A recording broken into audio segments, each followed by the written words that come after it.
नमस्कार, मैं हूं आपके साथ मयंक। आज 24 तारीख है। पिछले 12 घंटे के अंदर ईरान, अमेरिका और इजराइल से जुड़े सारे अपडेट्स मैं आपको बताऊंगा। लेकिन एक बेहद अहम सवाल जिससे हम शुरुआत कर सकते हैं कि अगर अमेरिका और ईरान के बीच वाकई एमओयू पर बात आगे बढ़ रही है और हालात बेहतर हो रहे हैं, तो फिर ईरान ने अचानक एक बड़ी जंगी तैयारी क्यों शुरू कर दी है? क्यों डिफेंस सिस्टम्स फायर किए जा रहे हैं और बड़ी मिसाइल्स के टेस्ट हो रहे हैं? क्या ईरान इस बात को जानता है कि ये जो शांति दिखाई दे रही है ये आने वाले तूफान के पहले की शांति है और कुछ ही दिनों बाद एक बार फिर जंग छिड़ सकती है, एक बार फिर धोखा हो सकता है? आखिर क्या वजह है कि ईरान के बड़े कमांडर्स, ईरान की सेना इस बात की तैयारी में जुटी हुई है कि किसी भी वक्त हमला हो सकता है? इस पर हम डिटेल से बात करेंगे, लेकिन शुरुआत करते हैं इस वक्त की सबसे अहम खबर के साथ। देखिए, पिछले 24 घंटे के अंदर दो बेहद अहम बयान आए हैं और ईरान को सलाह देते हुए ये बयान आए हैं। देखिए, पहला बयान आया है नॉर्थ कोरिया के शासक किम जोंग उन की तरफ से और दूसरा बेहद अहम बयान आया है रूस के राष्ट्रपति व्लादिमीर पुतिन की तरफ से। और ये दोनों ही मानो ईरान के एटमी पावर को लेकर एक बेहद अहम और बड़ी बात कह रहे हैं। देखिए, सबसे पहले बात करते हैं हम किम जोंग उन की। नॉर्थ कोरिया के शासक किम जोंग उन ने एक प्रोग्राम के दौरान जिसमें वो मिलिट्री के अधिकारियों को संबोधित कर रहे थे, उसमें उन्होंने एक बेहद अहम बात कही। किम जोंग उन की तरफ से कहा गया कि पिछले चंद महीनों के अंदर ईरान को लेकर अमेरिका की जो पॉलिसी देखने को मिली, जो एग्रेशंस देखने को मिले, जंग देखने को मिली, उसके बाद नॉर्थ कोरिया ने बड़ा फैसला लिया है। नॉर्थ कोरिया ने अपने एटमी हथियारों को तेजी से बढ़ाना शुरू कर दिया है। किम जोंग उनका कहना है कि अमेरिका और इजराइल जैसे देशों का सिर्फ एक इलाज है कि देश के एटमी पावर को बढ़ाया जाए, एटमी शक्ति को बढ़ाया जाए, ताकि अमेरिका और इजराइल जैसे देश हमला ना कर सके। देखिए, ये बेहद अहम बात है जो किम जोंग उन कह रहे हैं।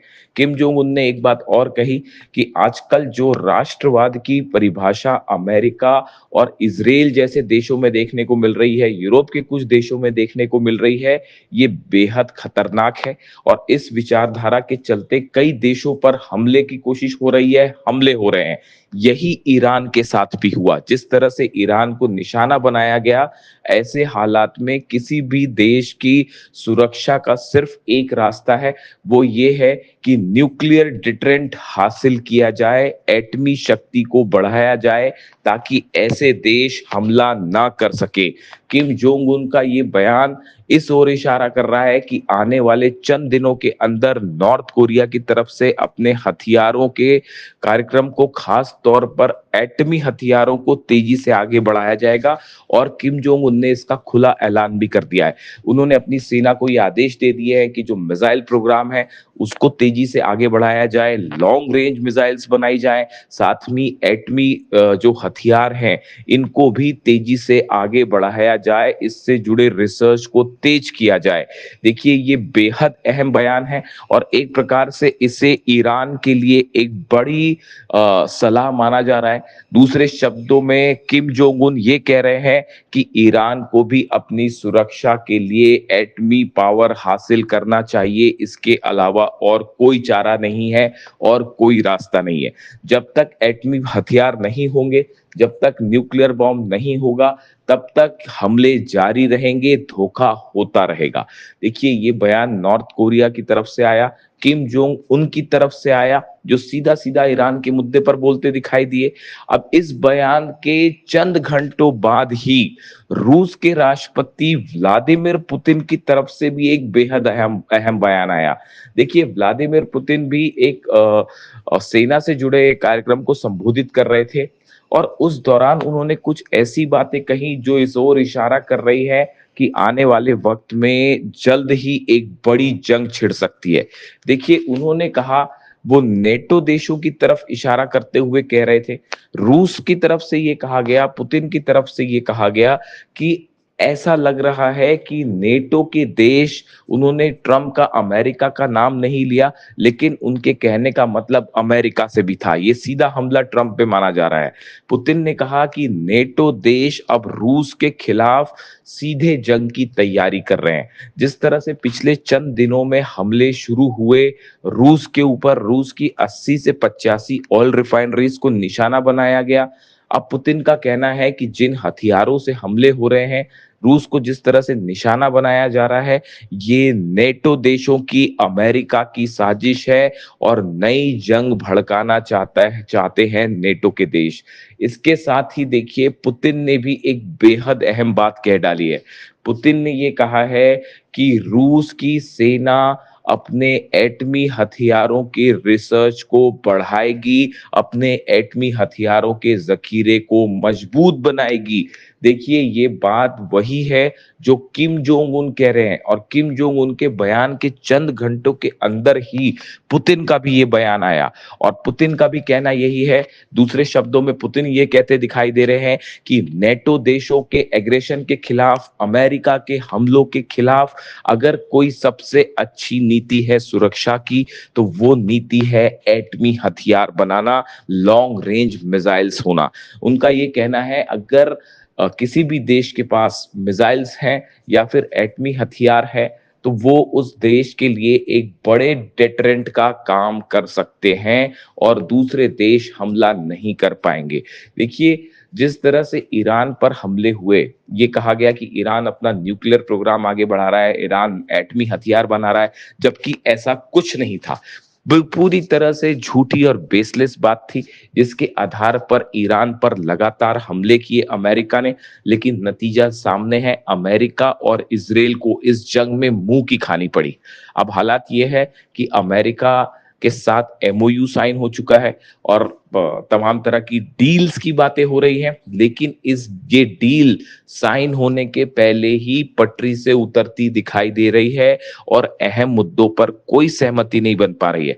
चाहे वह 12 अरब डॉलर की फ्रीज संपत्ति का मामला हो, चाहे 300 अरब के कंपनसेशन का मामला हो, जो नुकसान हुआ ईरान को उसकी भरपाई का मामला हो, इसके अलावा न्यूक्लियर इंस्पेक्शन को लेकर, न्यूक्लियर जो ठिकाने हैं ईरान के, वहां पर क्या आईएईए के इंस्पेक्टर जाएंगे, इसको लेकर भी अमेरिका और ईरान एक मत नहीं है और हालात बिगड़ते दिखाई दे रहे हैं।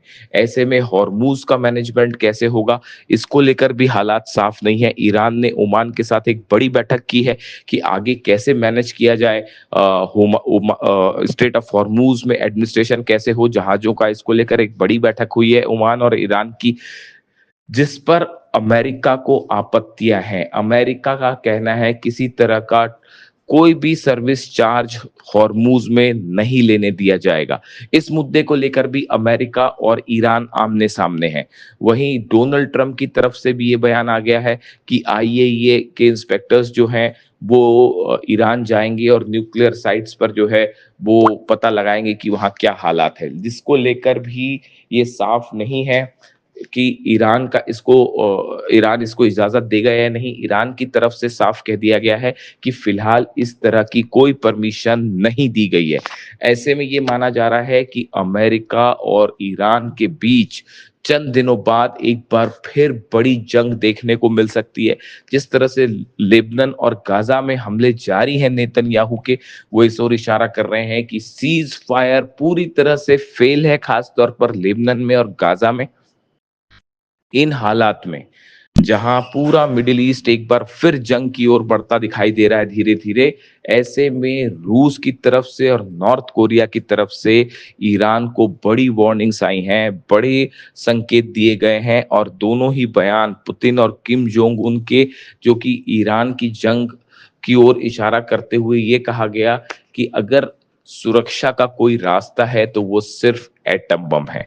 देखिए, सीधे तौर पर पुतिन ने ईरान का नाम नहीं लिया, लेकिन नॉर्थ कोरिया के तानाशाह जो हैं, उन्होंने किम जोंग उन की तरफ से ये सीधा सीधा ईरान की जंग से जोड़कर इसको बात को कहा गया, और उन्होंने साफ कहा कि अमेरिका और इजराइल जैसे देशों का हमलों का कोई अगर इलाज है तो वो इलाज है एटमी डेटरेंस हासिल करना।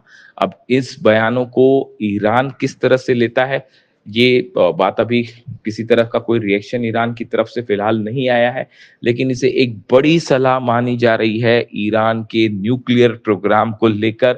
और इसने एक बार फिर ये बहस छेड़ दी है कि क्या ईरान को अपनी सुरक्षा के लिए एटमी हथियार बनाना चाहिए।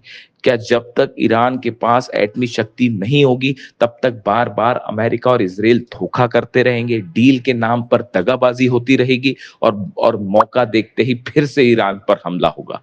इन हालात में क्या किम जोंग उन की सलाह ईरान को माननी चाहिए और न्यूक्लियर हथियार की दिशा में आगे बढ़ना चाहिए? ये वो सवाल है जो एक बार फिर सोशल मीडिया में चर्चा का मुद्दा बना हुआ है। इससे जुड़ा जो भी अपडेट होगा वो आप तक पहुंचाएंगे। वीडियो कैसा लगा कमेंट करके जरूर बताइए। Thank you so much.